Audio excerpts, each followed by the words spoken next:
प्यारे बच्चों, Rajput coaching centre में आपका स्वागत है। तो देखिए, आपकी स्क्रीन पर क्लास 11-12 के फिजिक्स का 9वां क्वेश्चन आपको दिखाई दे रहा है। 11-12 के बच्चे पढ़ेंगे। 9वें क्वेश्चन में चित्र दिया है व्हाइट स्टोन सेतु और दर्शाए नेटवर्क की प्रत्येक शाखा में प्रवाहित धारा ज्ञात करनी है। प्रत्येक शाखाएं, इसकी कितनी शाखाएं हैं? चित्र देखिए, 1 2 3 4 5 6 शाखाएं हैं। अब इन 6 शाखाओं में कितनी शाखाओं में धारा बह रही है या टोटल शाखाएं कितनी बन गई हैं? प्रत्येक शाखा में प्रवाहित धारा निकालनी है। ठीक है। क्वेश्चन 7 मैंने आपको कल करा दिए थे। 8वां क्वेश्चन भी आपकी स्क्रीन पर दिखा दिया था। आज भी 8वां क्वेश्चन करेंगे। ठीक है, लेकिन पहले ये क्वेश्चन आप देख लीजिए, उतार लीजिए और उसके बाद आपकी स्क्रीन पे क्वेश्चन नंबर 10 से लेके क्वेश्चन नंबर 12 के तक मैं आपको दिखा रहा हूं। ये आप पहले पूरे क्वेश्चन उतार लीजिए। तो देखिए, क्वेश्चन नंबर 10, 11, 12 क्वेश्चन तक मैं आपको स्क्रीन पर दिखा रहा हूं।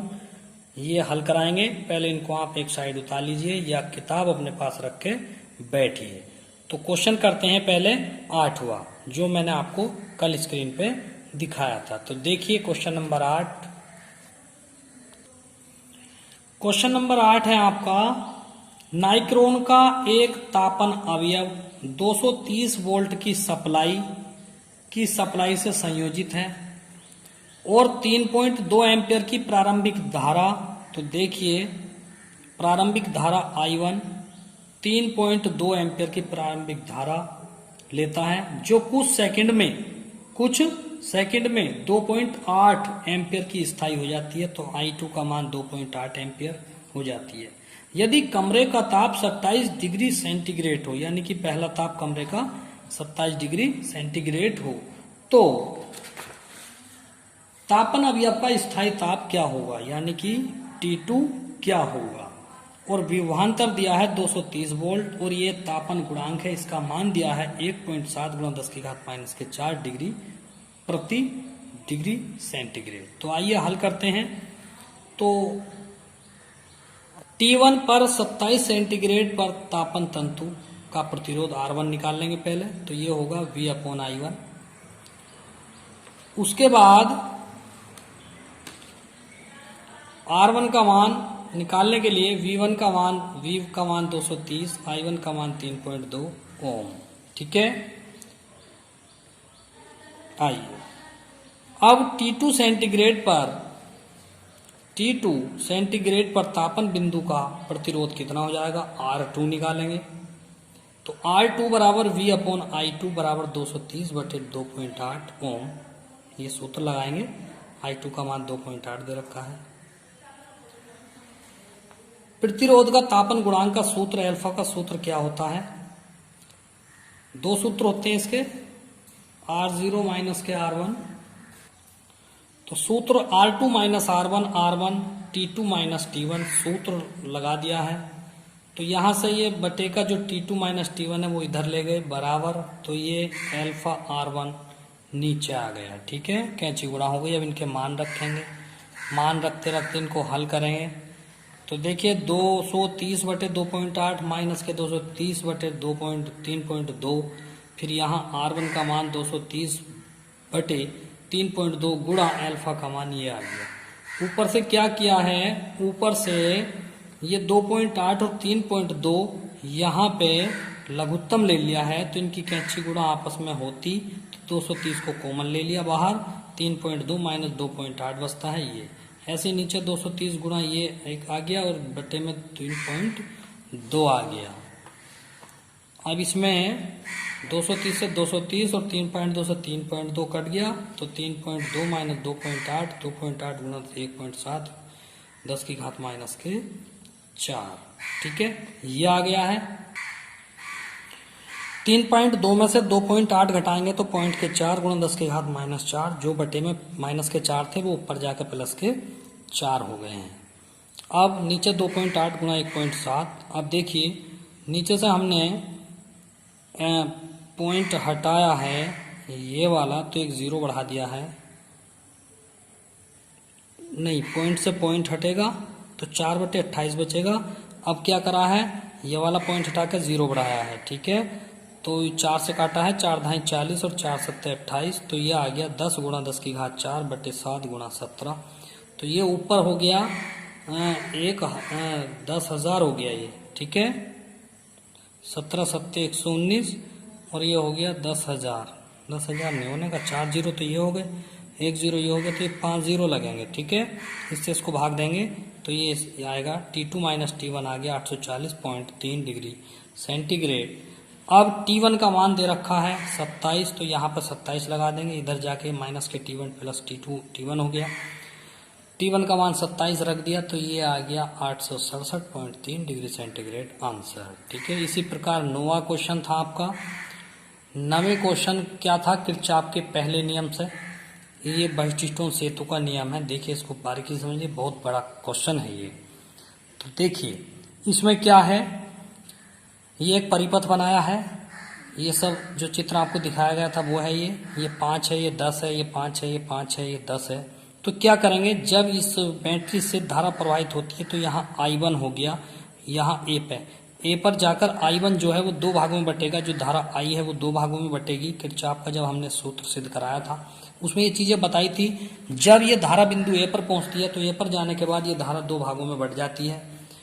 जब ये धारा 2 भागों में बट जाती है तो ये I1 ऊपर को चलेगा और I2 नीचे को चलेगा, ध्यान देंगे I1, और यहाँ जाके भी I1 ये आएगा। लेकिन यहाँ से एक I3 धारा जो यहाँ जाने के बाद फिर 2 भागों में बटेगी। अब ये I1 फिर 2 भागों में बट जाएगा, तो जो इधर को कम चलेगा I3 तो इधर को चला गया, तो I1 फिर कम गया ना, कितना कम गया, I1 में से I3 निकाल दो तो ये धारा इधर को चलेगी। अब I2 तो इधर से चल ही रहा था, ये यहाँ तक आ गया और ऊपर से I3 भी आ रहा है ये, तो यहाँ जाने के बाद ये I2 प्लस I3 हो गया इस वाले तार में। और यहाँ से यहाँ तक जो I पूरी धारा I जा रही है तो ये होगा I1 प्लस के I2। ये 10 ओम का बाह्य प्रतिरोध है, 10 वोल्ट की बैटरी लगी हुई है, ये सब प्रतिरोध है। तो देखिए इसे किस प्रकार से करते हैं, किरचॉफ के पहले नियम के अनुसार धाराएं प्रदर्शित की गई हैं। जो धाराएं हमने I1, I2, I3 मानी है, ये किरचॉफ के पहले नियम के अनुसार मानी है। तो देखिए बंद पास ABDA में इतने में देखेंगे, तो इतने में जब देखेंगे आप तो धारा का किरचॉफ का नियम लगाएंगे, दूसरा वाला बंद पास वाला, ये वाला देखिए। तो I1, ये I1 10 होगा, I1 10 या 10 I1 प्लस आगे को चलेंगे इस तरह से 10 I1 और प्लस के 5 I2 प्लस के 5 I3, यहाँ पे आके ये I3 आ गया ना अंदर को, देखो ऐसे चलेंगे और ऐसे आए और फिर ये ऐसे गए, तो I1 10 I1 5 I3 और माइनस के ये उल्टा आ रहा इधर से और माइनस के 5 I2। तो इसे सेट करके रख देंगे 2 I1, यानी कि यहाँ से 5 कॉमन लिया है सारा, तो 2 I1 माइनस के I2 और प्लस I3, समीकरण 1 बन गई है, ध्यान से समझेंगे। दूसरा बंद पास है BCDB में, इसमें चलेंगे तो ऊपर से आ रहे हैं, देखो ऐसे, अगर ऐसे आएंगे तो 5 I1 माइनस I3 ऐसे चले, और ऐसे आएंगे तो ये देखिए टकरा गया, तो माइनस के 10, माइनस के जब ऐसे चल रहे हैं तो उल्टा चिन्ह आ गया तीर का, तो माइनस के 10 I2 प्लस I3। अब ऐसे चल के और फिर ऐसे चलेंगे अगर ऊपर को, तो फिर माइनस के 5 I3 बराबर 0। अब इसे सेट करेंगे, इसमें अंदर गुणा करी, इसके अंदर गुणा करी, इसके अंदर गुणा करी, तो ध्यान से बैठ के तसल्ली से ये कर लेना। और ये जो है टोटल यहाँ पक्षांतर करके कॉमन करके जो भी आना है 5 बाहर ले लिया, I1 माइनस के 2 I2 माइनस 4 I3 बराबर 0, और ये जो 5 है ये 0 में चला जाएगा। तो अगली समीकरण प्राप्त होगी हमें। तो अगली समीकरण जो प्राप्त हुई वो I1 माइनस के 2 I2 और माइनस के 4 I3 बराबर 0, समीकरण नंबर 2। अब बंद पास में जो चलेंगे अब हम देखिए दोबारा से बंद पास जो है ये वाला है ABADCE में, तो फिर चित्र में आ जाइए। देखिए AD जो बंद पास हमारा दिखाया जा रहा है वो ADCE A इस प्रकार से ADC और E है और बाद में A में। तो जब यहां से चलेंगे, यहां से देखिए तो प्लस 5I2 ऐसे चल रहे हैं, फिर ऐसे चलेंगे प्लस, फिर प्लस 10I2 प्लस I3, फिर ऐसा आ गए तो फिर प्लस करेंगे 10 ये वाला आ गया 10I1 प्लस I2, क्योंकि इस 10 में जो है ये I1 प्लस I2 है, तो 10I1 प्लस I2 बराबर 0। तो आइए देखिए 5I2 plus 10I2 plus I3 और प्लस के 10I1 प्लस I2 बराबर 10। ये 10 क्यों लिया है, सब में 0 लिया लेकिन इसमें 10 लिया, वो 10 इसलिए लेंगे क्योंकि सारा ही प्रतिरोध ये पूरा 10 है, 10 वोल्ट की बैटरी है ये वाली, ये 10 वोल्ट की बैटरी है। तो आइए अब इसको हल करने के बाद समीकरण 3 ये आ गई है।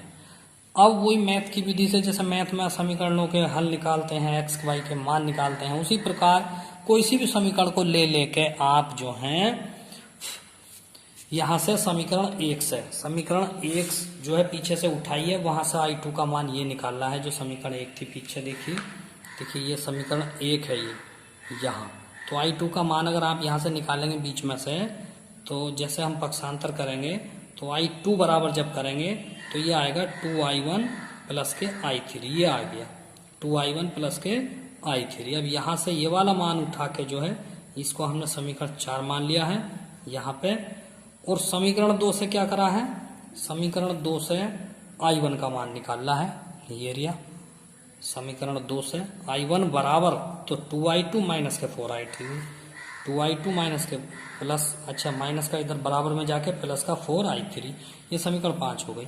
अब I1 का मान समीकरण 4 में रख दो, ये जो I1 का मान है ये इसी वाली समीकरण में रखेंगे, I2 बराबर 2I2 इस तरह से ये मान रख दिया प्लस के I3। हल करने के बाद तुम्हारा I2 का मान जो आता है नीचे, हल करने के बाद I2 का मान आता है माइनस के 3I3 यहां से। तो जब मान रखेंगे हल करेंगे आराम से तो I2 बराबर माइनस के 3I3। अब समीकरण 4 से I2 का मान रखने पर, अब ये I2 की जगह पे जो समीकरण 4 है ऊपर, ये I2 का मान पूरा ये वाला I2 की जगह पे रख दिया है, इसकी जगह पे यहां रख दिया गया है माइनस के 3I3। उसके बाद 2I1 बराबर माइनस के 3I3 माइनस के I3, तो यहां से ये हो गया 4, 2 दूनी 4, तो I1 बराबर 2I3। उसके बाद आप क्या करेंगे, ये मान आया है देख लीजिए नीचे,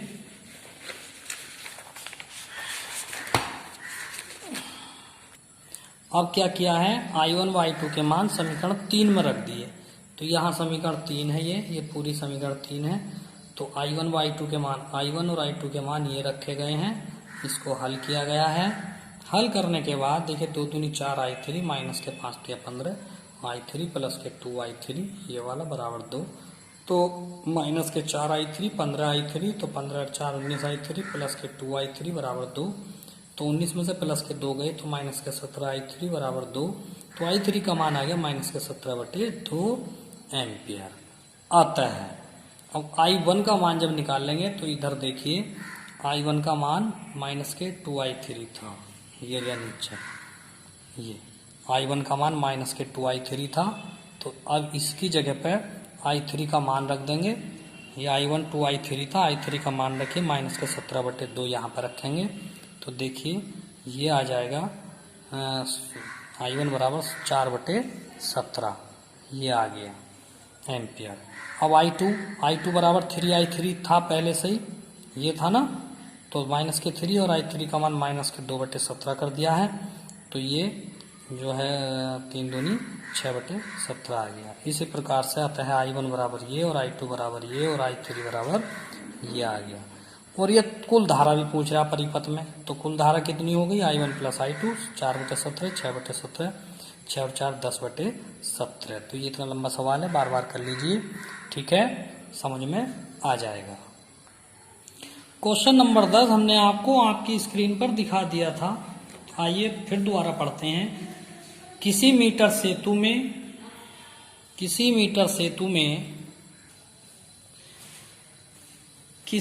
सेतु में जब प्रतिरोध S बराबर 12.5 हो तो देखिए प्रतिरोध S का मान है 12.5, ठीक है।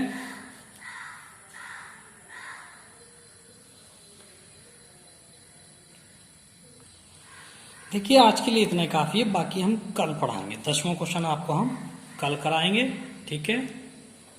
Thank you.